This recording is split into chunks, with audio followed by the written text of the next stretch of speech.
What can we expect regarding tone, the economy, social programs, immigration, Indigenous relations, Trump, tariffs, the border, national security, energy, and the environment? Our remarkable panel of experts will shed light on all and more. Something has broken, that what we have done in the past is not working the way it should. Mr. Poilievre does not have a hugely impressive resume. Where is his work in the private sector? The country is in a mess. Whoever wins the election, I wish them well. The thing that you get with Poilievre is that he's pretty rhetorically bombastic. The most important thing to sort of understand about how conservatives win election is this simple fact. Hello, I'm Stuart McNish, and you're listening to Conversations Live.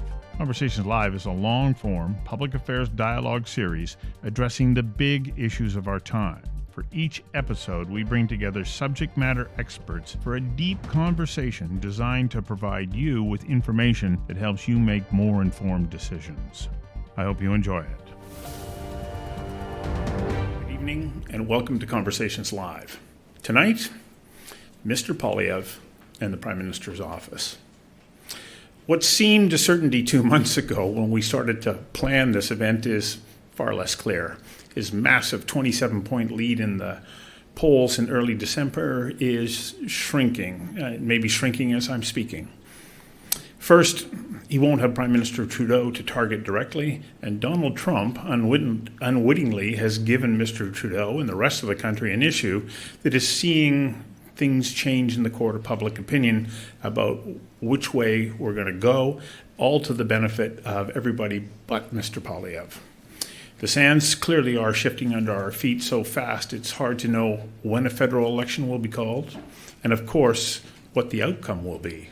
Will Mr. Poilievre lead the Conservative Party to win with a majority, a minority, or will they win?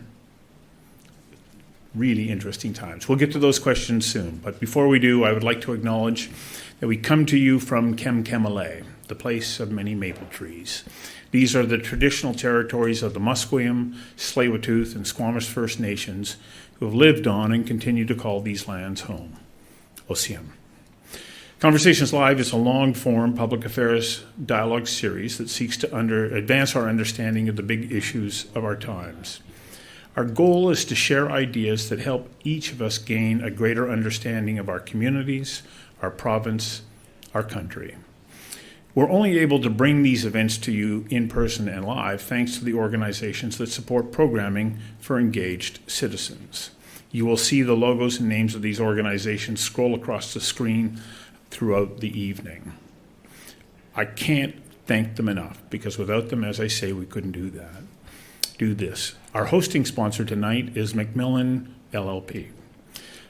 Our other sponsors for all of our events are RBC, KPMG, BD Developments, Stem Cell Technologies, Rennie & Co., Landlord BC, the Pacific Salmon Foundation, TC Energy, Fortis BC, Polygon, Digital, Helijet. I know the list is long, but these are organizations that really care about what we're doing. TELUS and Marquee Wines, which is contributing gift certificates to each of our in-room panelists tonight. You'll find a gift certificate there and a convenient corkscrew to open it with afterwards.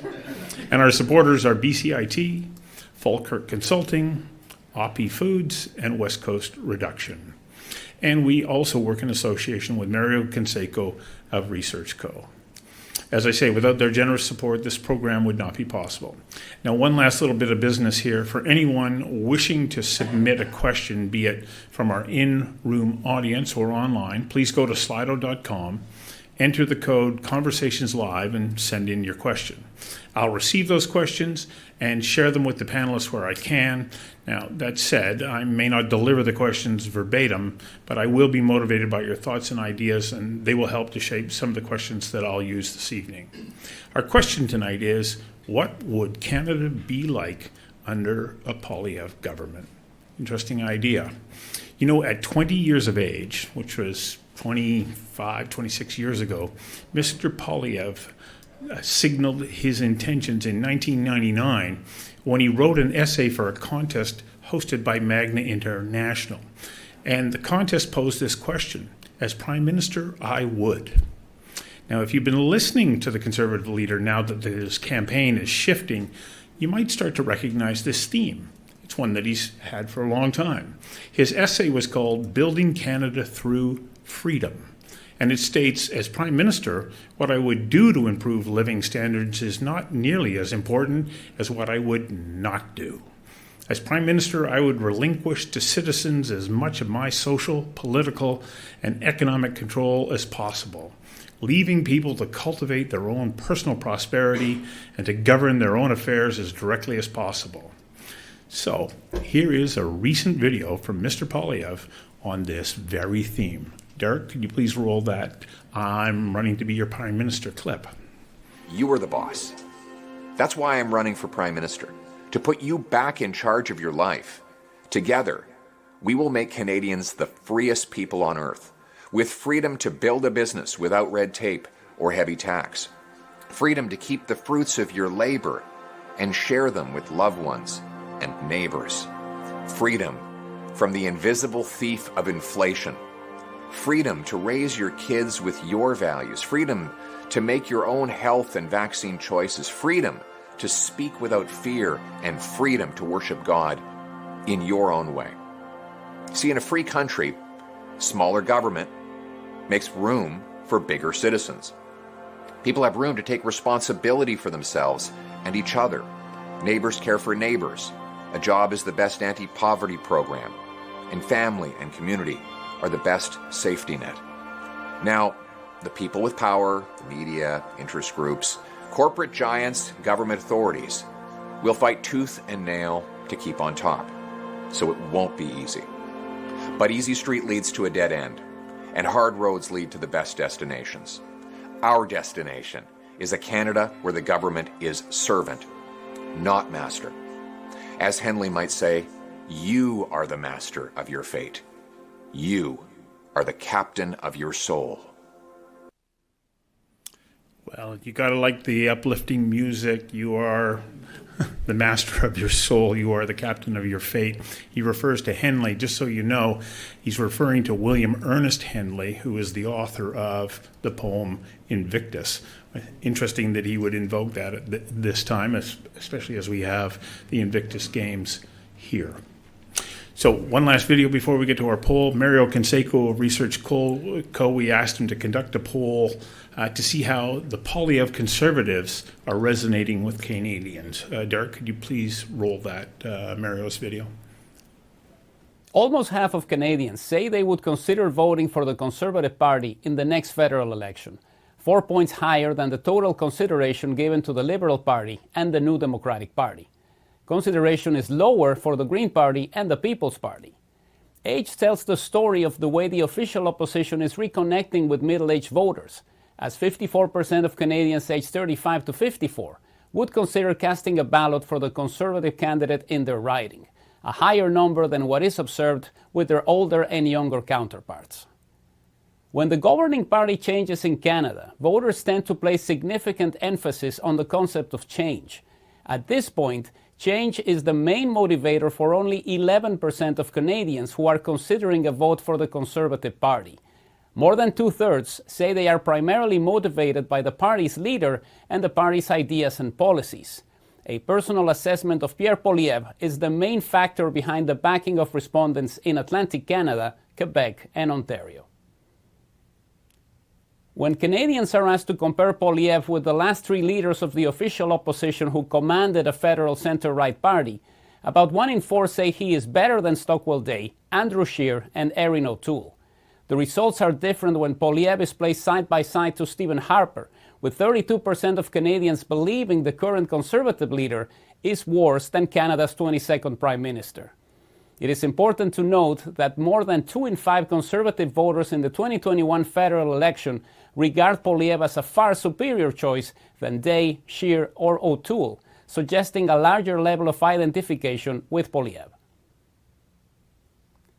6 of the top 10 words that Canadians use to describe Poilievre are positive, with about a third of Canadians believing he is intelligent and strong. 4 of the top 10 words are negative, with 2 in 5 respondents branding the Conservative leader as arrogant. There is a severe gender gap on some of these attributes, with men relying on words like honest and efficient to refer to Poilievre, and women more likely to describe him as dishonest and uncaring. At least a third of Canadians believe that 3 pressing matters would be better in Canada if Poilievre was already serving as the country's head of government: immigration, the economy and jobs, and energy and pipelines. About 3 in 10 Canadians also think the current Conservative leader would have had a favorable impact on crime, trade, accountability, and foreign affairs. Poilievre's numbers are lower on housing, healthcare, and the environment. As expected, Canadians who voted for the Conservatives in 2021 overwhelmingly believed that the country would be doing better under Poilievre, but about 1 in 4 Canadians who voted for the Liberals or the NDP 4 years ago endorsed his views on immigration. The result of the next federal election is not a done deal. Practically equal proportions of Canadians are certain about voting or not voting for the Conservatives. However, about 1 in 4 were leaning towards the Poilievre-led party, but now believe that the resignation of Justin Trudeau changes matters and want to see what the next Liberal leader does before deciding who to vote for. This group of former Conservative leaners includes 33% of Canadians aged 18 to 34, 24% of British Columbians, and 23% of Ontarians. For Conversations Live, I'm Mario Canseco from ResearchGo. Now to our panel. The Honourable Joyce Murray, the Liberal MP for Vancouver Quadra, joins us. Jock Finlayson, the Chief Economist for the Independent Contractors of BC. Kareem Allam, a political genius with Fairview Strategies. That's how you told me to introduce yourself, didn't you? Yeah, Wile E. Coyote, yeah. Stewart Prest, political scientist at UBC. And joining us virtually are Laura Kurkimaki, a former principal secretary to the leader of the Conservative Party and a vice president at McMillan Vantage. Stuart Thomson, National Post Capitol Hill reporter for the National Post. And David McArthur, a former chief of staff to the Conservative Party and a vice president at McMillan Vantage.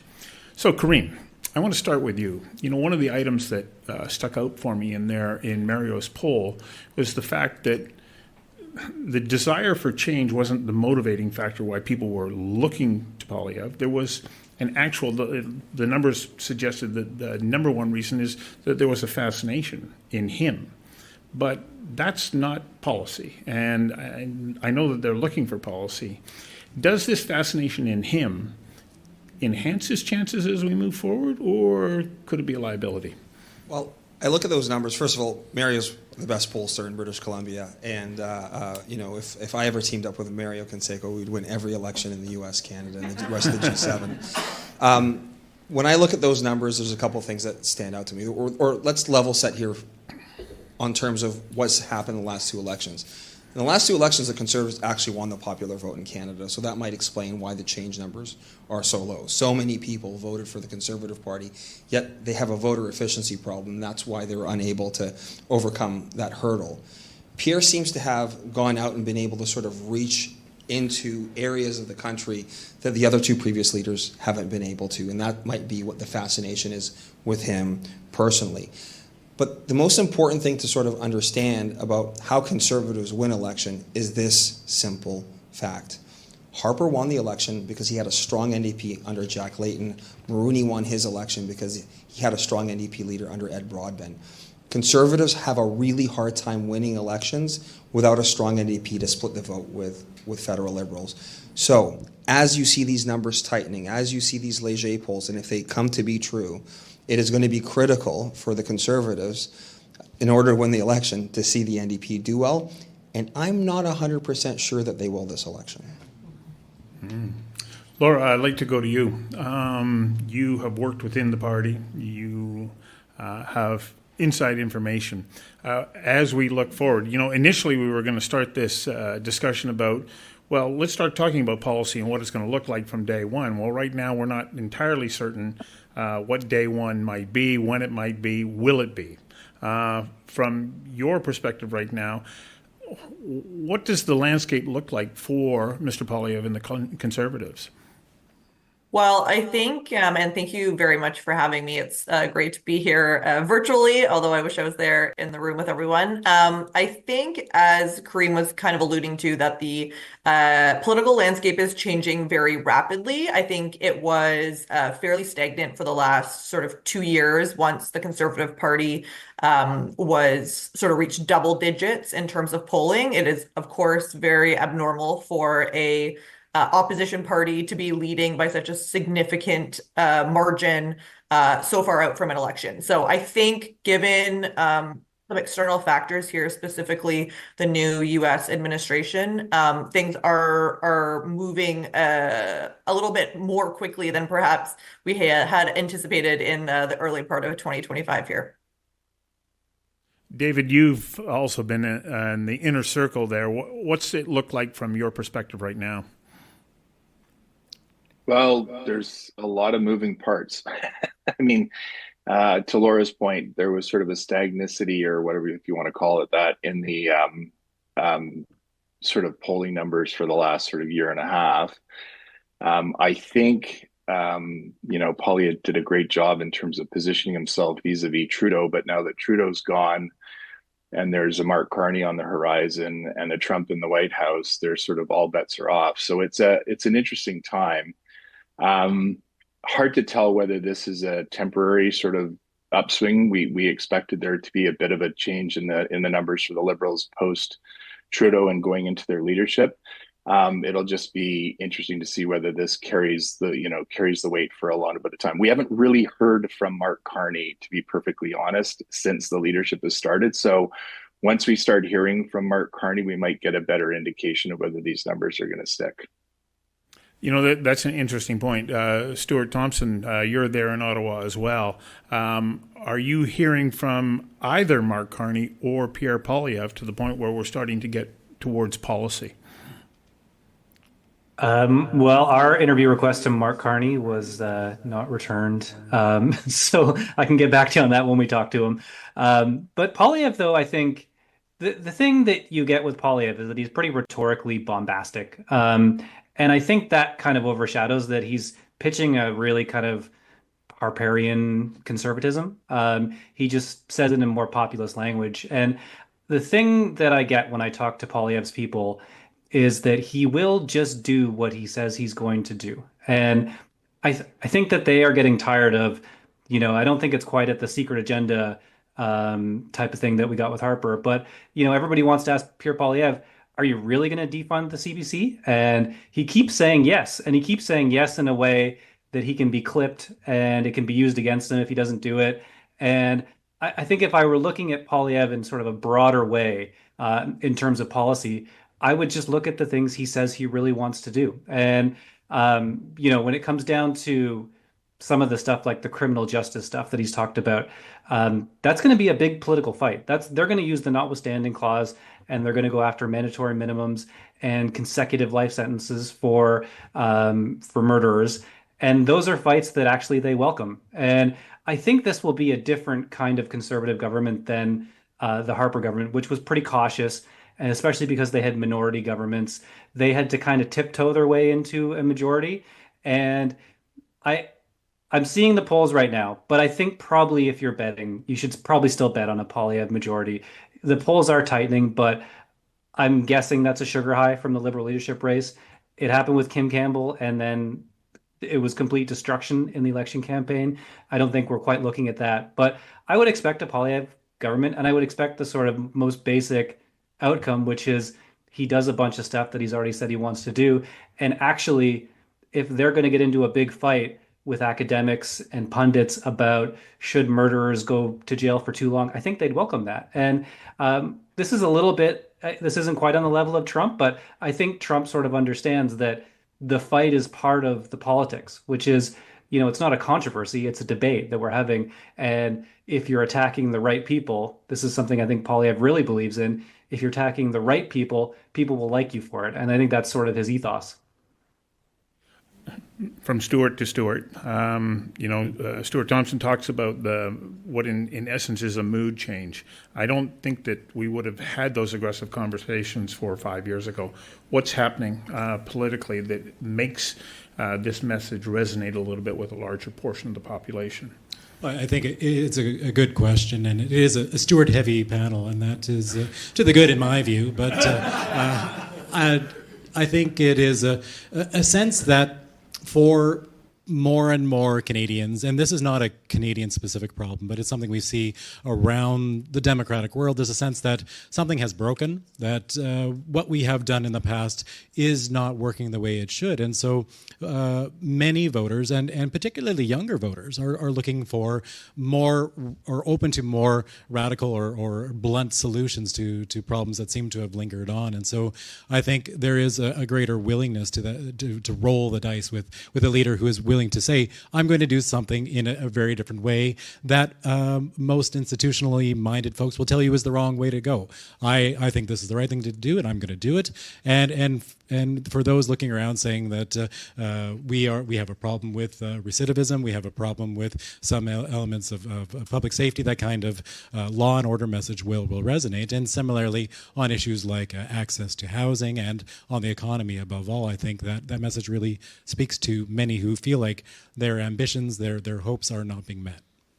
Joyce, you sat across the house from Mr. Poilievre. You have a perspective on, that should be, Mike should be on. You have a perspective on Mr. Poilievre that is real world. When you take a look at him and you think about him forming government, how do you see that playing out? Okay, well, thank you for that and the opportunity to comment.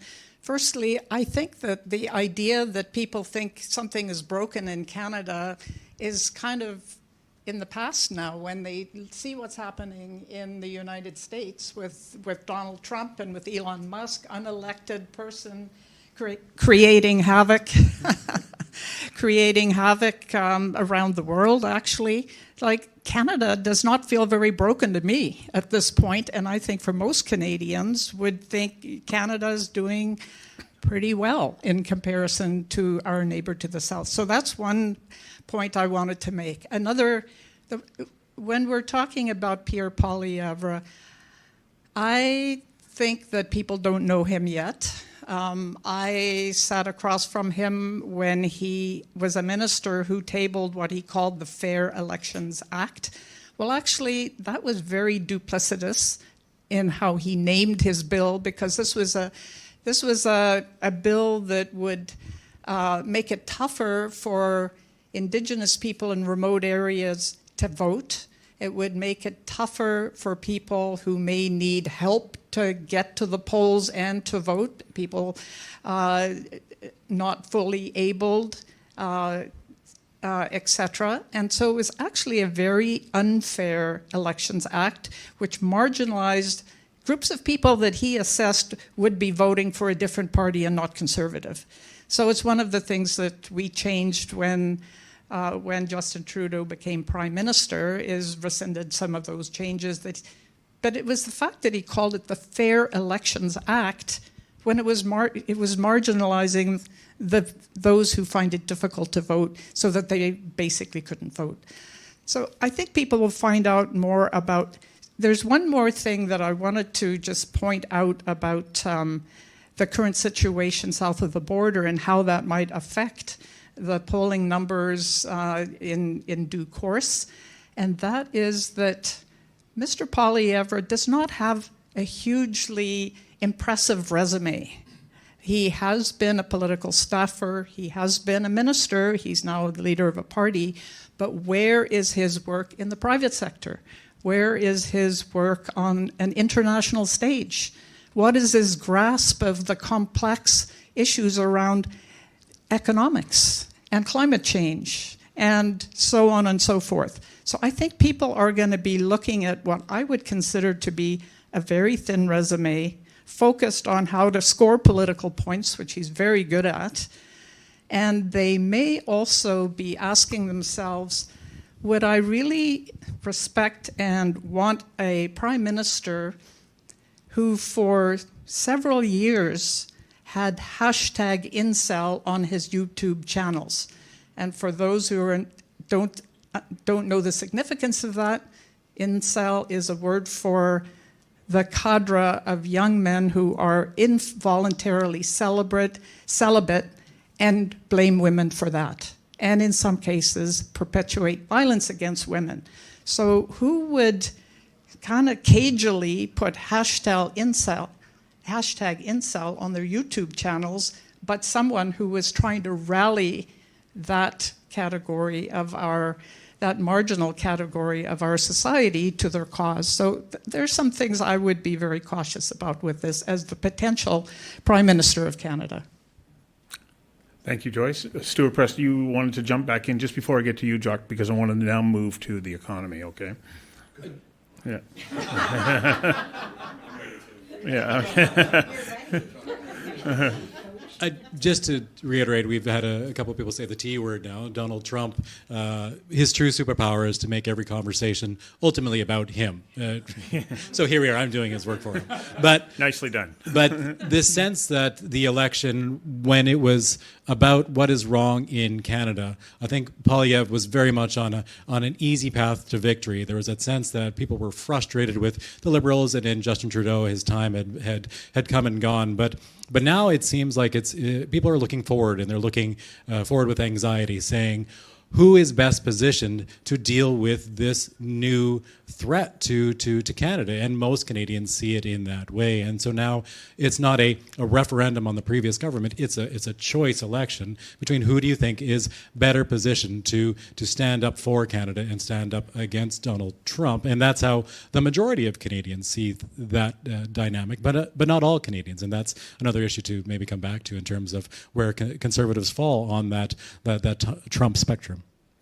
Well, that brings us to the economy, because if you take a look at the numbers, OECD countries where Canada rates were not doing well, it's not projected to be doing well. We see per capita GDP falling. Jock, from your perspective, if there is a change in government to the Poilievre government, what do you think the impact will be on the economy? But I'm going to add in that little twist. Well, we've got Donald Trump now, who's threatening all kinds of measures that could cause unspeakable challenges to the economy. I think already are. You know, Trump's arrival and the fact the news is now dominated in Canada by him and the threat of tariffs just reminds us that we can really be hit by external shocks that fundamentally change the equation. I think we're kind of living that out right now. But before Trump resurfaced, and 6 months ago in Canada, nobody was talking about what we're facing at the moment. Canada was stagnant. I mean, we really have been treading water for quite some time. I'm not blaming all this on the federal government, but I'm just saying the data show business investment in this country, which is the foundation of productivity growth, which is the principal driver of growth in real wages and incomes, is at a record low level compared to the United States. So the gap, we're investing in our business sector 55% as much as American companies measured on a per worker basis. That really concerns me as I look forward and think about, the potential for income growth. The productivity gap, the value of what we produce per hour of labor, is at a record high vis-a-vis the United States. Never in recorded history have we been as unproductive relative to the U.S. as we are today. That's concerning. Our ranking on all the global measures of relative competitiveness has been sliding, not plummeting, but it's been kind of steadily inching in the wrong direction. Our market share in terms of global trade has diminished more or less across the board, except for oil and gas, somewhat ironically. Under the current government. Direct foreign investment, we've done better there, but Canadian companies are now investing more outside of Canada than foreign companies are investing in Canada. That has not been the pattern through most of our history. Housing affordability has never been worse in Canada than it's been in the last couple of years, and even access to health care has never been worse. We've got 20% of the population doesn't have a regular caregiver, and we have the longest waiting lists in the OECD for a lot of medical procedures. So in my view, the country is in a mess. Whoever wins the election, I wish them well. I'm not confident that we're going to have a clear blueprint for getting out of this. And now we have this enormous threat from south of the border. Now, we'll know more in 3 weeks, maybe in 3 hours, in 6 months, exactly what it all means. Because with Mr. Trump, there's so much noise, flooding the zone with nonsense. But there's some threats included within all the nonsense. We'll have to see how it plays out. But it's very problematic for us. People talk about diversification. We are no more diversified in our trade today than when I graduated with an undergraduate degree in the last century. And we are intertwined with the United States. We are integrated, as our government leaders are acknowledging, and we need to find a way to navigate our way through this. The biggest impact it will have, Stu, and I mean you, Stu, not you, we desperately need an upsurge in business investment in Canada over a sustained period of time. The Trump agenda really puts that, I think, at risk, because a lot of companies that are producing for international markets or North American markets will look at Canada with a less favorable lens when we see the threat of trade restrictions and tariffs and everything south of the border. And I think that's part of Mr. Trump's deliberate strategy, as he acknowledged in his virtual remarks at the Davos World Economic Forum. He said, if you want to sell in the U.S., we want you, but we want you to produce your widgets in the United States. And if you don't, we're going to tax and tariff you.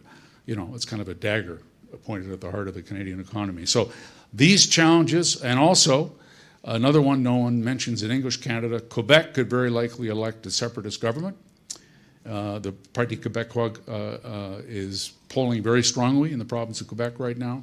So the whole specter of Quebec's place in Canada, the future of the Federation, the threat of separation could also loom. And so that will be at the top of the next Prime Minister's in basket, along with Canada-U.S. relations. We'll see how much time there is to deal with all the stuff that's going to be talked about during the campaign. So hang on a second, Kareem. I want to go to David for a question here, because Joyce sort of brought up Mr. Poilievre's resume, asking, well, what has he done? What's he done out there in the real world? Do you believe that he has the economic or financial depth of understanding to be able to, one, deal with the issues that are facing Canadian productivity, investment, and then also to be able to address the very big challenges that Mr. Trump is posing? Absolutely. I worked with Pierre for probably 9 or 10 years when I was in government. I was a chief of staff to a number of different ministers over the course of the Harper years. And then, of course, I spent some time in Ron Ambrose's and then Andrew Scheer's office as a deputy chief and then a chief of staff. And I watched Pierre, front and center. I don't think you'll find a harder working person in the Parliament of Canada than Pierre Poilievre. The guy is incredibly intelligent, incredibly hardworking, and is super dedicated to his craft, which is politics, right? And he's very good at it. He has on social media. He has the younger generation who is, as you said earlier, is interested in looking at change.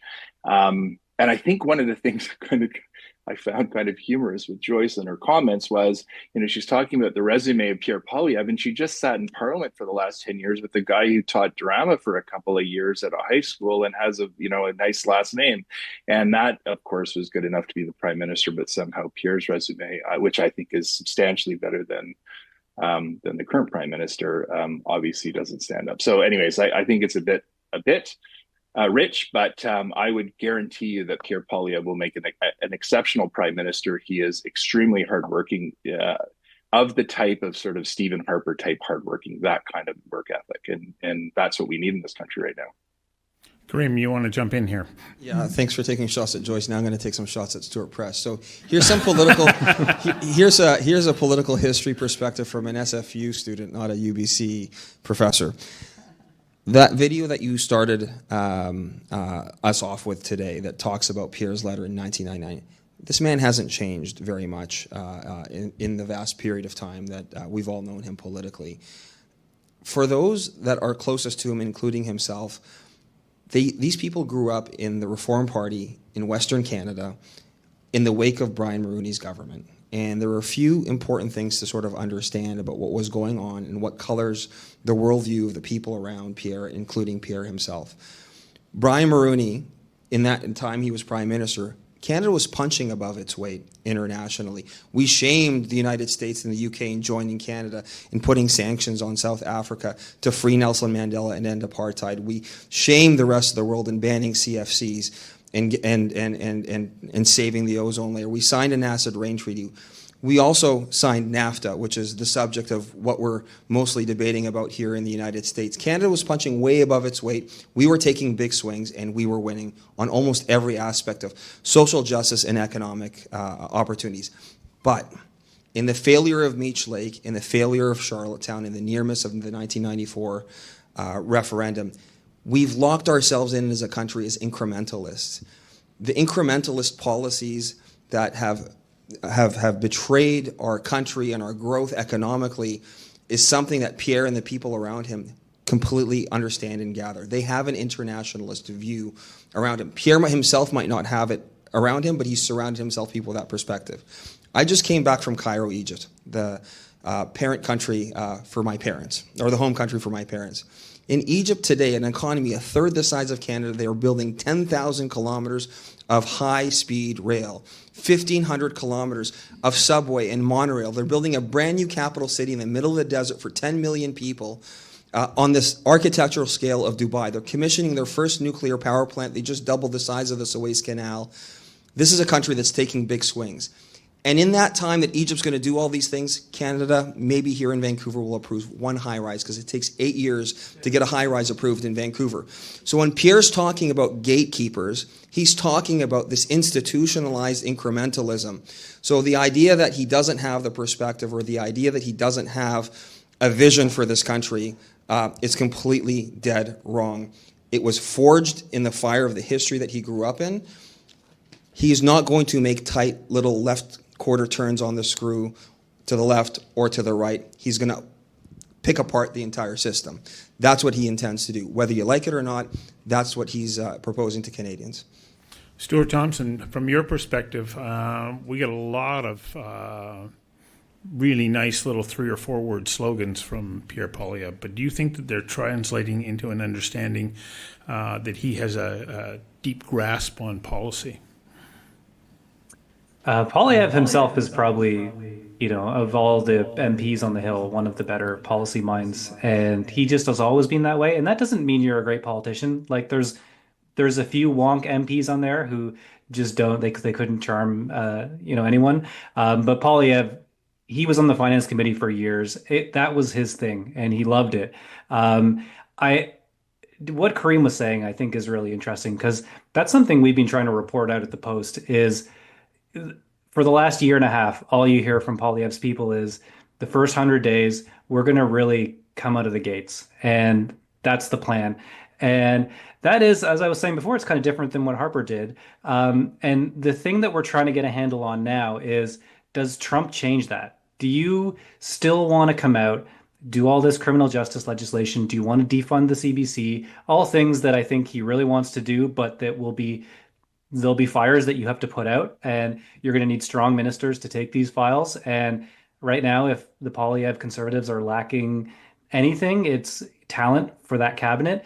So you just wonder, where do the resources go? And now, with Trump just sort of throwing, grenades into the discourse every couple of days, I wonder if maybe they'll want to focus on just responding to that. Or maybe it's an optics thing too, where they just want to look like they're doing their job and they're not doing pet projects. But I will say the noises coming out of Pierre Poilievre's office things are not changing. They're doing a big rally on Saturday, the Canada First rally. It's kind of being sold as a big rethink of his strategy coming from, a carbon tax election and now to more of a we'll fight back against Trump campaign for Poilievre. I don't think that means they're going to drop things from the agenda at this point anyways. I think that Poilievre's plan is we're going to go hard. And I remember talking to Jason Kenney in 2019 where I put the question to him, you're coming in. I knew that Kenney was kind of a Burkean conservative at heart where he sort of prizes, incrementalism and prudence and all this kind of stuff. And I said, how can you as a conservative say you're going to reverse everything the NDP did and do all these big changes when you are supposed to be an incrementalist, maybe doing more cautious, prudent changes? And Jason Kenney said, Stuart, there's a time and a place for incrementalism, and now is not it. And I think that Poilievre feels the same way. And I think he also understands that you don't get a lot of chances like this as a conservative politician to govern with a majority. And this is different from Harper's, where Harper had to tiptoe into his majority. He couldn't really shed his incrementalist skin as soon as he got in with a majority in 2011. The last one was Mulroney, and that was a long time ago. So I think that Pierre Poilievre and the people around him are not planning at all to be incrementalists. And I think actually, if you put them on a lie detector test, they would say, even if this costs us a second term, it's better to do things than to come in and play defense all the time. They refer a lot to Doug Ford, who basically does that. Doug Ford is sort of the classic populist who, he doesn't mind reversing himself if there's controversy. He likes to do things that are popular. The other person they constantly reference is Erin O'Toole. They say, we're not Erin O'Toole. We're not going to say we're going to defund the CBC and then we're going to plan some strategic review of the mandate of the CBC and not do anything to the budget. So I think Kareem's right. I think this will be really interesting. And I think a big backlash is not going to deter them either. So for us journalists on the Hill, it'll be an exciting and interesting time. I want to roll a clip from an interview that I did with Andrew Lawton, who wrote a biography about Pierre Poilievre last year. And when I asked him, I said, what would the first few days of a Pierre Poilievre Prime Minister's term look like? Derek, can you roll that clip, please? What do you think that the country would look like starting the day that he takes over as Prime Minister, should he succeed in the polls? I think people might get whiplash trying to keep up with him. And I think that one of the big divides between how he'll approach government versus Stephen Harper, say, is that he's going to move a lot more quickly because if the polls are in any indication, he'll go in with a majority and not a minority, which gives him a lot more latitude and a lot more of a mandate to do things. And I think he's going to have a lot of people in his party that he's made these big promises to, and he's going to have to show movement on that. So I think he's going to move quite quickly and really hit the ground running, so to speak. So Stuart Thomson, he, of course, is echoing almost exactly what you said. Laura, from your perspective, do you agree that this is what we should expect should Poilievre win the PMO? Yes, I think so. I think a few other folks have touched on this as well, including Stuart, Stuart, you seem very skeptical about the CBC commitment, which I find very entertaining, considering how cut and dry Pierre has been about this. I think everything that he has said he's going to do, he's planning on doing. There's no reason to assume otherwise. I think that is one of his sort of core principles. I think he does put a lot of thought into any announcement, any policy, any statement that he makes. For the most part, I think is very well thought out. And I do think, as my colleague David indicated, that he is very thoughtful in terms of how he approaches various aspects of elected life, and that includes obviously leading the party. So yes, I do. I think it's important to definitely dive into his answers to questions.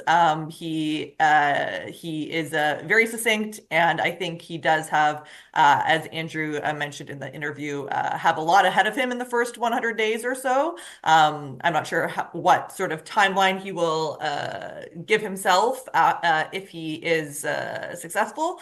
But at this point, I think they have been very intentional with what they have announced and what their path forward looks like. And as Stuart was alluding to, I think it will be interesting to see what happens at the rally on Saturday, but also just over the next couple of weeks here as we continue to see our political leaders sort of face what's coming at them from south of the border.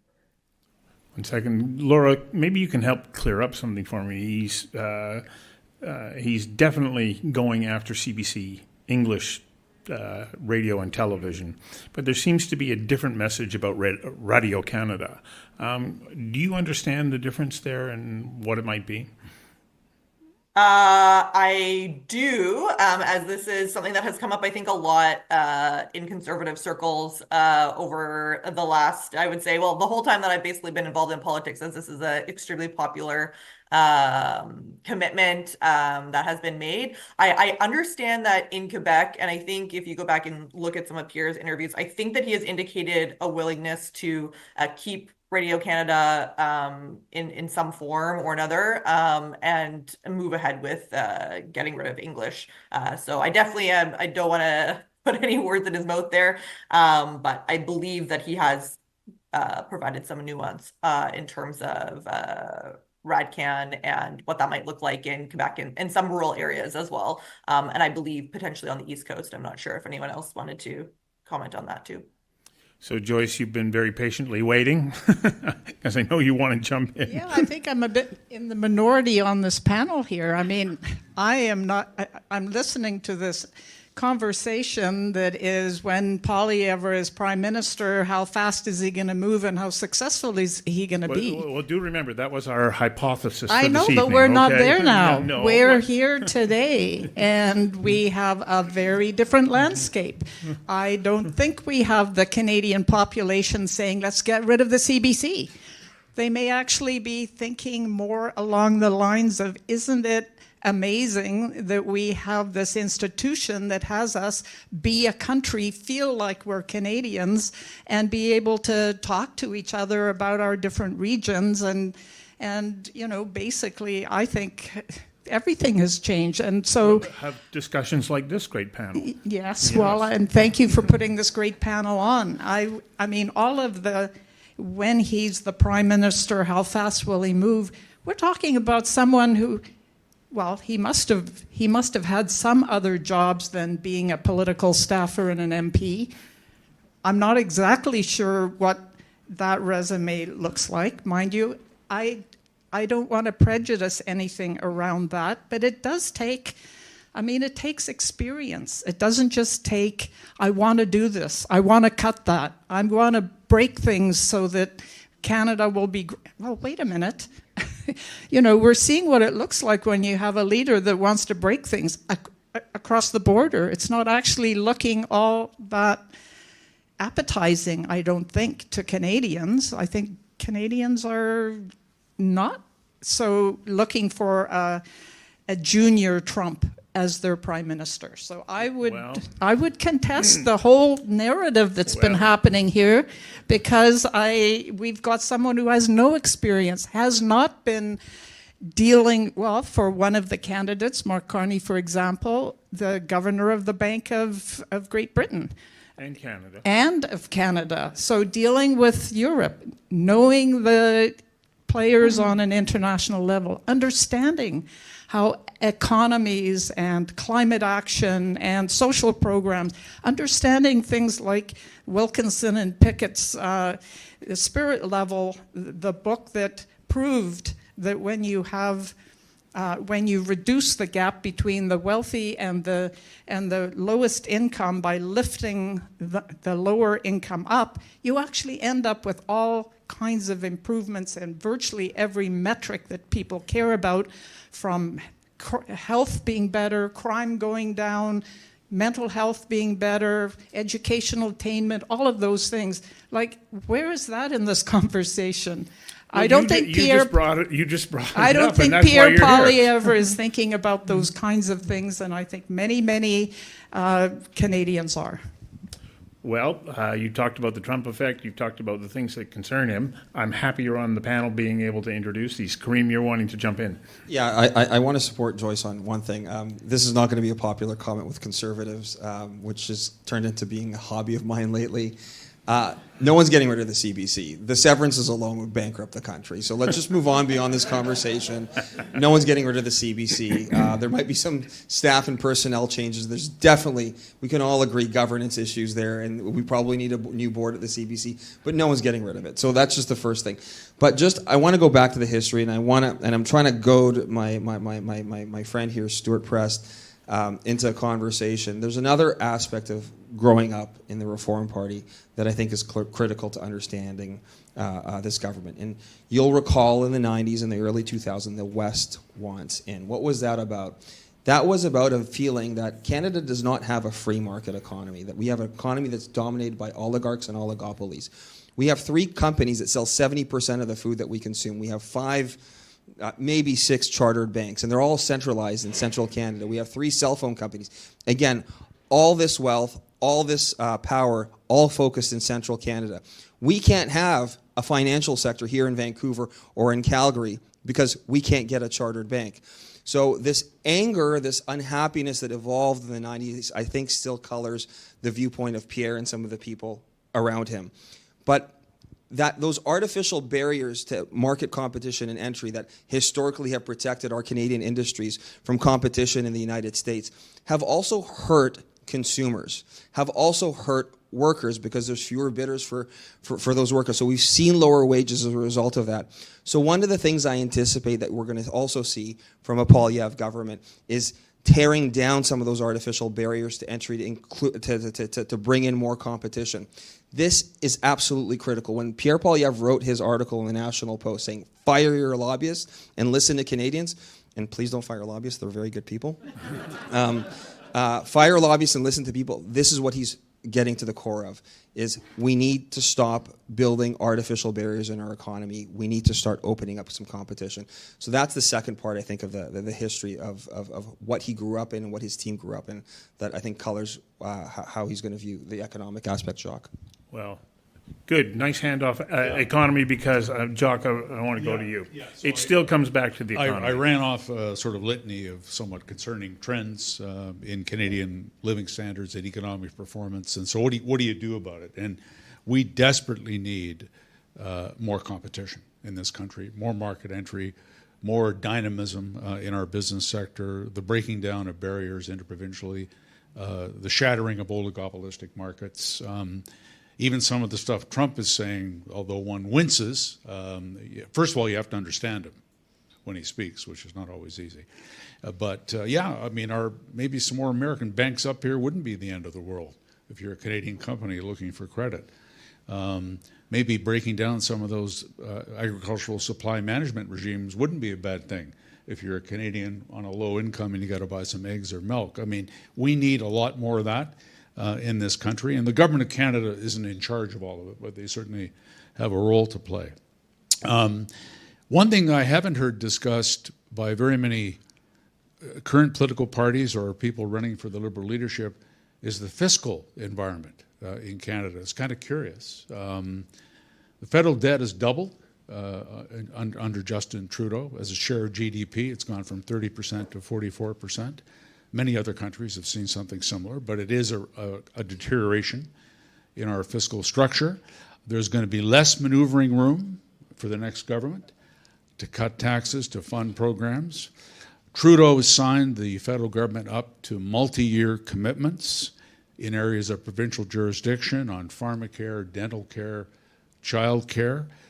Would a different government undo those agreements, or would they be essentially handcuffed into the fiscal obligations that flow from them? In my view, it's probably the latter. We've had a woeful lack of transparency from the federal government around the true commitments they've made to attract investment into electric vehicle manufacturing, battery production, and critical minerals industries in Canada as part of this kind of climate strategy under Mr. Trudeau. We know it's in the multiple tens of billions of dollars. But what do those subsidies look like? Are they going to go ahead? Will a future government be bound by them? Will more of the companies that have signed up go bankrupt, as a number of them have already? Trump is going to undo, apparently, a lot of the climate agenda that was advanced in the United States under President Biden. What does that mean for us in Canada in terms of these huge bets and commitments that have been made under the Trudeau government? To green the economy, to electrify transportation. I'm talking massive amounts of taxpayer money that have been committed, rarely debated in the House of Commons, not yet looked at by the Auditor General. I think there's some huge time bombs ticking in all of that stuff. And that's going to be an enormous challenge for the next government, and certainly if it's a Conservative government as well. So I think we are in a difficult place on the Canada-US front. We've got a stagnant economy. The agenda we've been running with is not working. I disagree with Joyce on that fundamentally. But what are the real tools and options available to federal policymakers to change course? Because they're going to be operating in a much tougher fiscal environment than Justin Trudeau inherited when he took power from Stephen Harper in 2015. So a year ago, and for much of the last 10 years, the environment has been top of the political agenda. We're not hearing that now. Of course, Axe the Tax was the Poilievre campaign back through the summer leading up to now Trump has disrupted that campaign. But it's as though the commitment to the environment has dropped way off. Stuart Thomson, and then I'm going to come to you, Stewart Prest. What happened? How come the environment, and we've got a carbon tax, which is set to increase on April the 1st. It's going to come in. It is affecting food prices. It's affecting everything else. But it's not top of the agenda. Starting Stuart Thomson with you, and then come to you, Stewart Prest.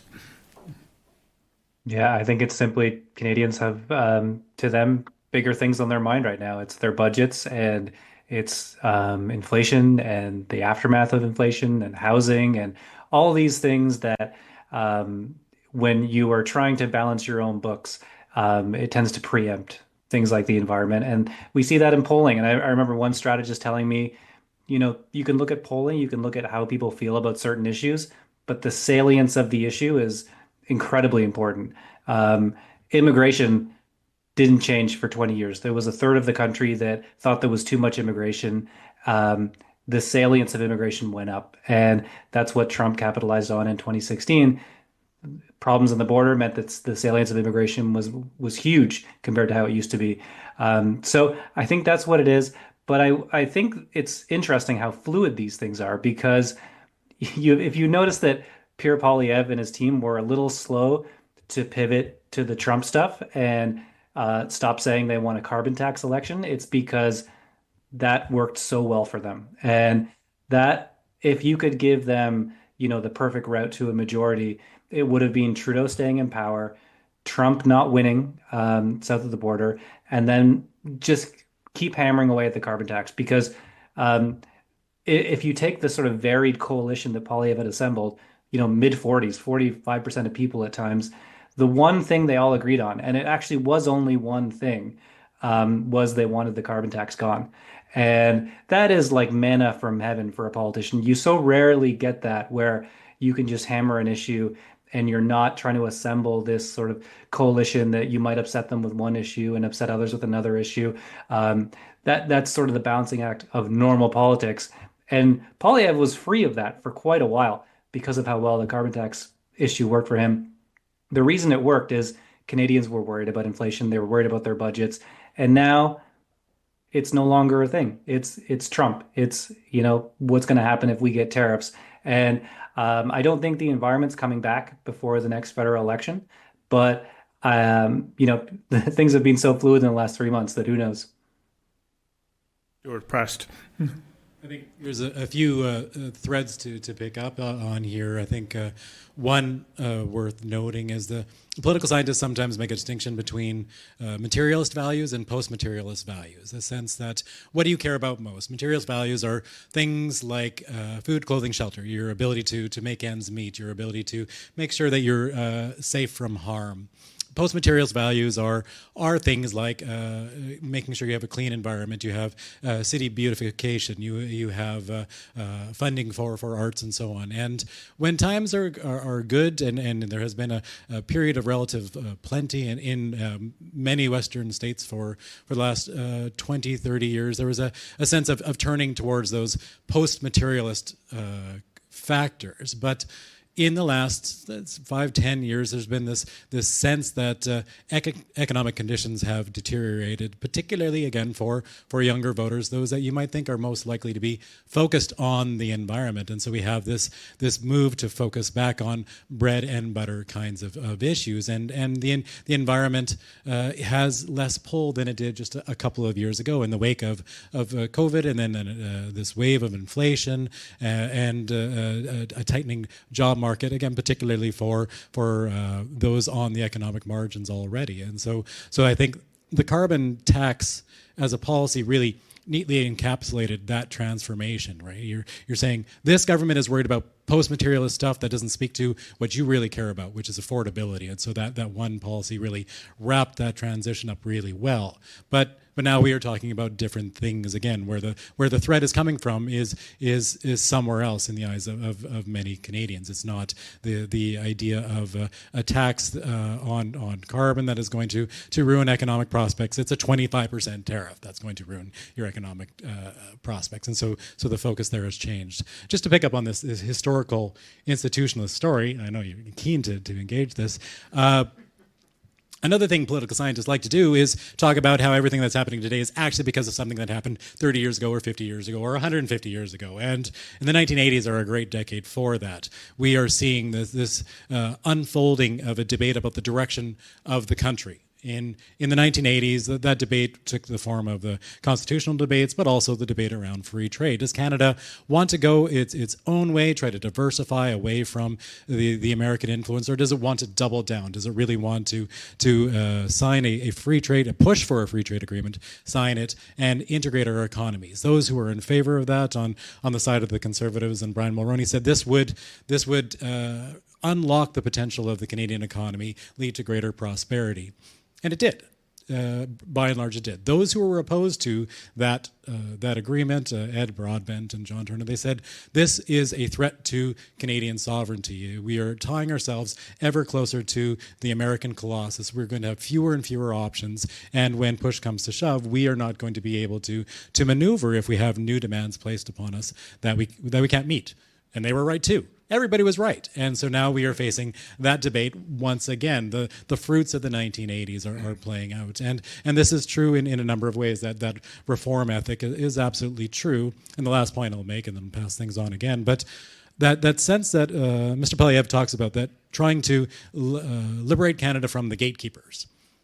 Many of the gatekeepers, and this has been alluded to a couple of times, are at the provincial level. They are provincial governments who have the primary constitutional responsibility for administering their economies. We don't have one Canadian economy. We have 10 provincial economies. And so to try to liberalize different aspects of economic activity in Canada is going to push Mr. Poilievre into confrontation with the provinces again and again. And even below that, to the level of cities, when we're talking about development and regulations, referencing how long it takes to build a skyscraper or even a mid-level in Vancouver, and that's not wrong. It takes quite a long time. We're going to be seeing a federal government that is potentially, at least, in confrontation with all the other governments in Canada, and that's going to be an interesting dynamic to watch as well. Joyce, do you think the environment issue is going away, or is that fact, or the idea that it's fading is being overplayed a little bit? I would say it's the latter, and certainly it's not something that Pierre Poilievre is focused on. But I think there's people in this room that it was great to see when I arrived here, because we were BC Liberals together. And so I think everyone here knows that it was a centrist government. It was under Gordon Campbell that the first in Canada climate plan. And here was our finance minister, Carroll, who figured out how to fund the climate plan, a 5-part climate plan that was leading in Canada. I think we can't ignore the fact that Canada is not just, we're not on our own. We can do our own thing. We can ignore climate stuff. We can get rid of efforts to reduce greenhouse gas emissions because Pierre Poilievre doesn't like it, or it's not politically appealing for his voters or his base. I mean, we're in a global situation. We have European trade partners that will be putting CBAMs on our goods, carbon border adjustment measures. The Parliamentary Standing Committee on Agriculture that I sit on did a study on agriculture CBAMs because we're actually worried about that and want to be part of thinking through how might that work so it doesn't get used as a tool to just to privilege one country over another's goods. So climate is not going away. I mean, this is an existential risk and threat, and we maybe are taking a holiday from it under a Trump government, but that's short-term thinking. In the long term, we all will pay, and we need to keep our eyes on the ball now on climate and on how that can help us with our economy and our relations around the world and our trading partners. Back in November, Donald Trump, after having won the election, tweeted that unless Canada tightens its border security and does something about fentanyl in particular, but the processing and exporting of drugs, he was going to impose tariffs. It's almost as though that part of the discussion got dropped and we focused solely on the tariffs. Well, Carol Taylor on her show, Carol Taylor's Journal, had a security expert in the other day and asked the question, well, is Donald Trump right about our border? And do we have to do something? And we're starting to see there is movement towards that. David, from your perspective, looking at the Conservative Party right now, how serious of an issue is this? And would a Poilievre government be committed to tightening our border security and addressing what is a serious issue with the manufacturing of, in particular, fentanyl, but other drugs in Canada? Absolutely. I mean, he's already come out and made a few announcements to that effect. He's talked about changing the criminal code to treat fentanyl producers with very long sentences. He's talked, quite frequently about border security and beefing up our ability to defend our border kind of both ways, both of the incoming stuff, so the guns that are coming in across from the US border, but also the stuff that's, if you look at the auto theft issue in the ports and some of the other, I would call porous situations we have on our border. So yeah, I think Pierre would be very serious about, I mean, he's already talked about being very serious, but I think it would be a key piece of what he would look to do. And of course, it's going to be very important in terms of the relationship with the US, because obviously they put that marker down that border security is an issue, and they want to make sure that we have a handle on the fentanyl issue in Canada, regardless of whether you think it's large or small compared to Mexico. Jock. Yeah, I just wanted to add, I think the American concerns about security and defense, which are not all about Trump, they've been embedded there for a long time, have gotten kind of wrapped up into these trade discussions. So this isn't just a discussion about trade deficits. I think the Americans, and it's not just Trump, have a longer list of concerns about Canada. We're very soft on white-collar crime. We're not producing a lot of the fentanyl that is entering the United States, so Trump is kind of exaggerating that. But the financial proceeds generated by drug cartels often do find a home in Canada because we're extremely lax and have been for decades in our rules around that. People don't go to jail in Canada for white-collar crime very often. In the U.S., they do. They're much, much tougher on that. So I do think we need to take a hard look for our own benefit, not to just to satisfy the Americans and how we deal with these issues. And then there's the defense, it's kind of the elephant in the room. We're free riders on defense and security, have been for decades.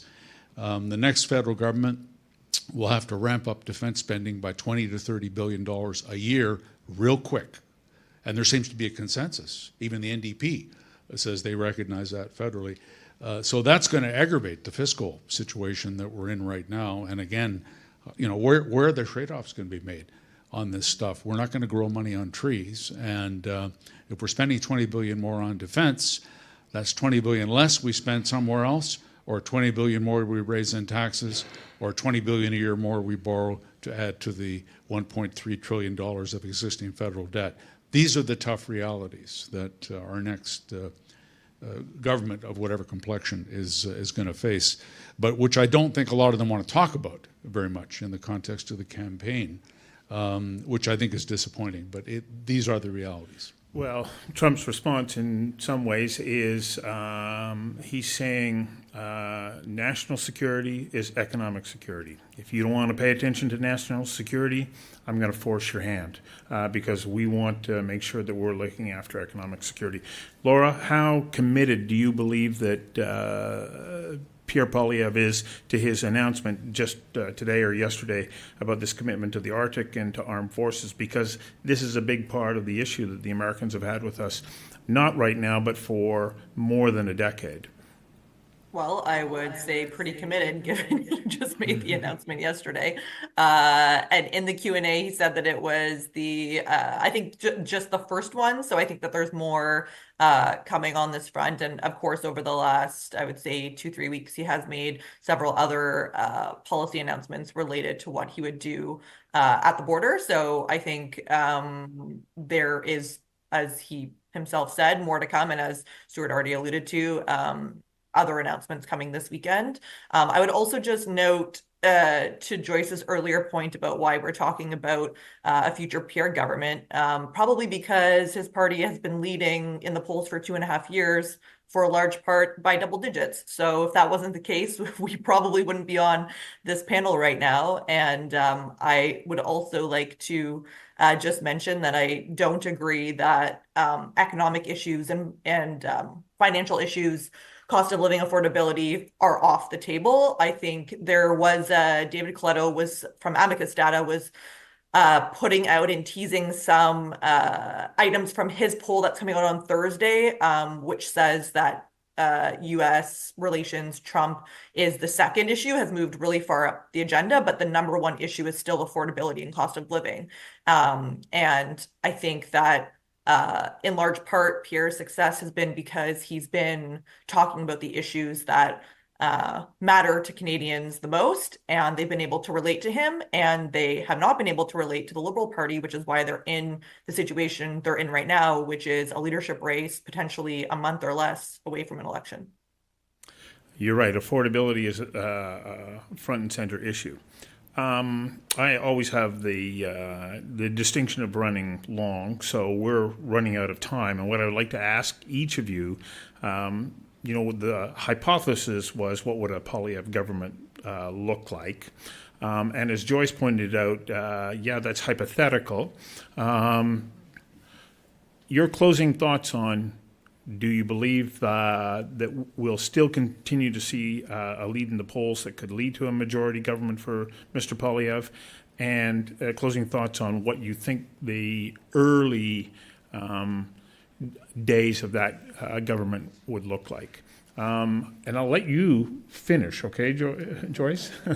Kareem, I'll let you start. Yeah, I want to go back to what I originally started with, which is how the federal NDP does this election is going to define a lot of how the final outcome is going to be. If I was running Pierre's campaign, there would be one thing I'd be conservative about. We might have overexposed him. This election is starting to feel a little bit like 2013. 2013 BC election for the federal audience. Adrian Dix was out and head the polls for 2 years straight. And every single day, every reporter was talking to him, when you're premier, what are you going to do? What are you going to do? What are you going to do? What are you going to do? By the time we actually got to the election, everyone was sick and tired of Premier Adrian Dix. They voted for a change and got Christy Clark in. The overexposure is an issue. And if I were the Conservative Party, they've done a great job in the two jobs that they have to do as an opposition. One, hold the government to account. They've done that. But the second one is show that you're a government in waiting.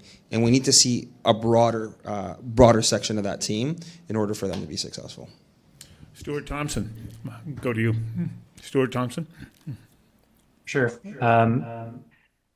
I don't want to make any bold predictions, so I won't do that. But I do think this is a really interesting test for Pierre Poilievre, because it has been actually smooth sailing for quite a while for Pierre Poilievre. And he's had an easy out whenever he's been challenged internally and externally, which is, have you guys seen the polls? Look how well I'm doing. And now I think we're in sort of a different zone where even if you think like I do that this might be kind of a temporary boost from the Liberal leadership race, that would be my guess. I don't know that for sure. But even if you do think that, I think you have to take this really seriously if you're Pierre Poilievre. So Saturday, they'll have this big rally.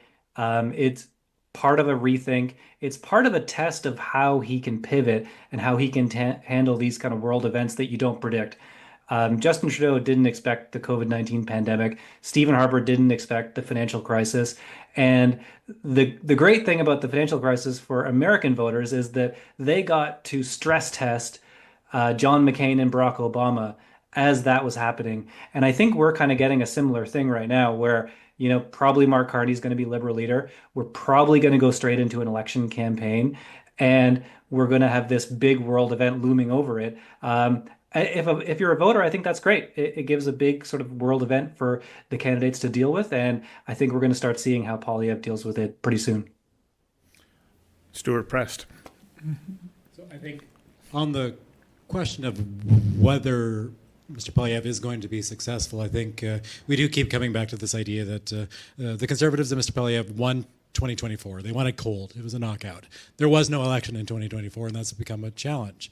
How do you pivot to 2025 and this new discussion? I think the election to come, and I expect it to come early in the spring, and in just a month or so, we're going to see a competition over a frame, over affordability is a challenge, insecurity is a challenge. Who is to blame for that, and who is best positioned to answer that challenge? And so I think campaigning overly against Mr. Trudeau as the Conservatives under Mr. Poilievre have done to this moment is a liability in that discussion, because he is no longer going to be responsible for those challenges. It's got to make that pivot towards looking ahead. How are these answers going to meet the challenges of 2025 and beyond? That sense of anxiety about the future really looms large.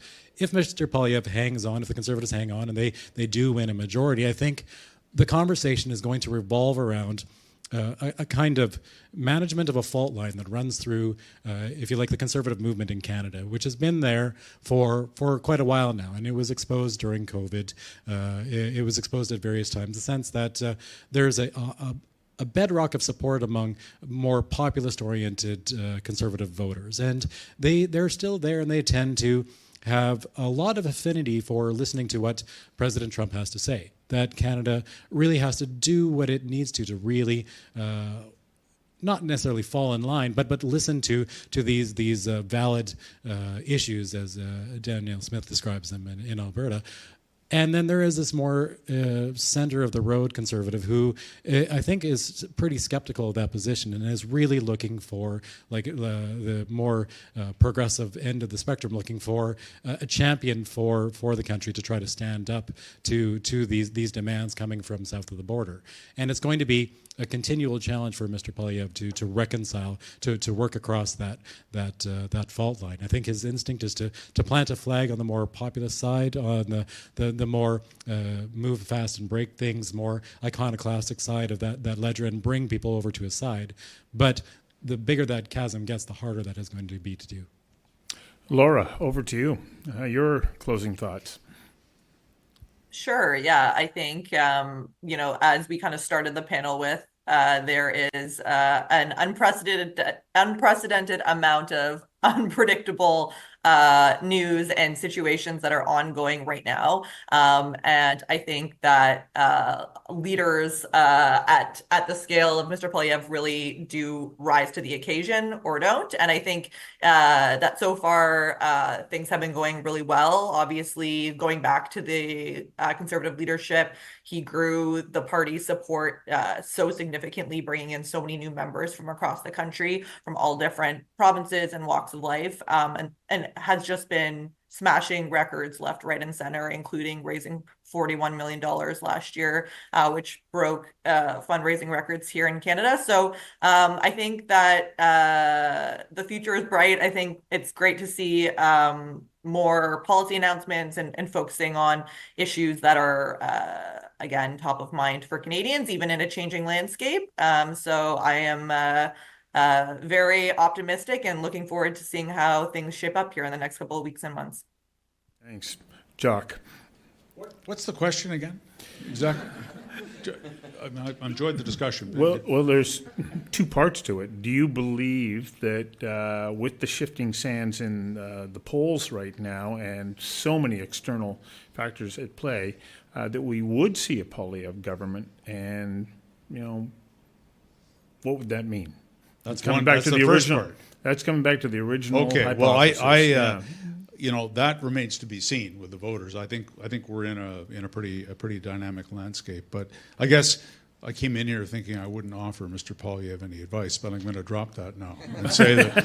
So you've gone from observer to advisor. Yeah. So if I was in his shoes and his strategist, I would be talking about the Liberal government's record over the last 9.5 years in terms of overall Canadian prosperity and living standards. And I would say it's been not a particularly good record. It's basically a lost decade. If you look at things like productivity, income per person, business investment, I think there's a complex series of reasons for that. But I think that's ammunition that can be used by the opposition parties, including the Conservative Party, to really cast an unflattering light on the economic track record of the current government, which is not just Mr. Trudeau. It's the whole machine of the Liberal Party of Canada. So if I was him, I would be pivoting toward that conversation, particularly since Mr. Trudeau will be out of the picture shortly. David, your closing thoughts. So to pick up on what Jock's saying, I think one of the things that people may not know is that, the team that's behind Mark Carney is essentially the exact same team, almost to a person, that have been behind Justin Trudeau for the last 10 years. I mean, they've all rallied behind him from Gerald Butts on down. And so, this idea that you're going to get something different with the Mark Carney leadership, you're basically buying into the same program that you've had for, as Jock called it, the last decade. I would say this: elections matter. We sit here and we're a bunch of people who are interested in politics. We pay attention to these things, but regular Canadians, they're probably paying attention a little more now because of what's going on south of the border and some of the issues at hand. But generally, Canadians don't really start paying attention until the stakes are in and the elections are there. Pierre's been preparing for this for the last 2 years. His team is super dedicated. They are working really hard on refining their messages and how they're going to approach Canadians in this election.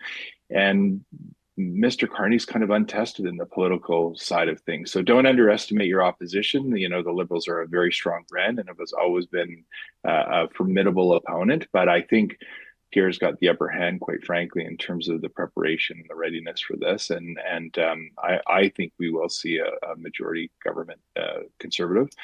And then I think we'll see some pretty bold maneuvers in the first 100 days of his government to Kareem's point about incrementalism versus bold moves. I think Pierre is going to take those big, bold moves, and that's what we need to see in this country. Joyce, I'm glad you're here to bring balance to this discussion. And I know that you've been waiting just to say, here's the summation that you need to hear. Here's what's really going to happen. Pierre Poilievre is not going to win this election. Populism now has a different face. It's Donald Trump and some very troubling actions that have troubling impacts on people and I think on the economy in the long run, and certainly on other values that people have, like the environment. So Pierre Poilievre, the Conservative Party may have raised over $40 million, and kudos to them. They've always out-fundraised the Liberal Party. They spent millions of those dollars framing the Liberal Party and Justin Trudeau personally with that money. The Liberal Party has not responded because we, frankly, don't raise as much money, so we've been keeping our powder dry. Good thing. So let's not assume that the fact that the Conservative Party and Pierre Poilievre managed to frame our former Prime Minister, or still our Prime Minister, there will be somebody else that is running, and it may well be Mark Carney. And people, I think, are intelligent enough to look at the contrast. Someone who has worked with the economic global leaders to think about how to have a strong economy globally as well as in his home country, or someone who has been a political operative staffer and then MP and has very little experience in tackling the complex relationships, the complex set of players, and the complex issues that a prime minister will face. We, being the Liberal Party, will do some advertising at some point, and we probably will make sure people understand who would be at the helm with the Liberal Party and what does that mean, and who might be at the helm with the Conservative Party and what might that cost Canada. Thank you.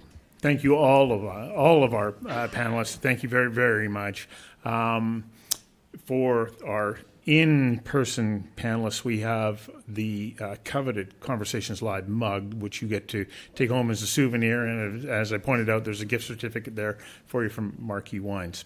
But most importantly, thank you for your thoughts, your insights, and giving us a perspective on where we're at. To all of you, please come back and join us in 2 weeks, because we're going to be looking at foreign direct investment. And at a time when we're looking at how do we start to open up new trade channels that do not make us so reliant on the United States, this is a very important topic. How do we attract that kind of investment? Number one, to help fuel economic growth, but also when foreign organizations come invest in Canada, they're opening up trade relationships back in their home countries as well. So thank you very much for joining us tonight, and we'll see you back again on February the 25th. Good night. Thank you for tuning into Conversations Live, an Oh Boy Productions program. If you enjoyed this conversation, you can find our previous and upcoming episodes at conversationslive.ca. You can also follow us on YouTube, LinkedIn, Instagram, and Facebook. Again, thank you. I'm Stuart McNish.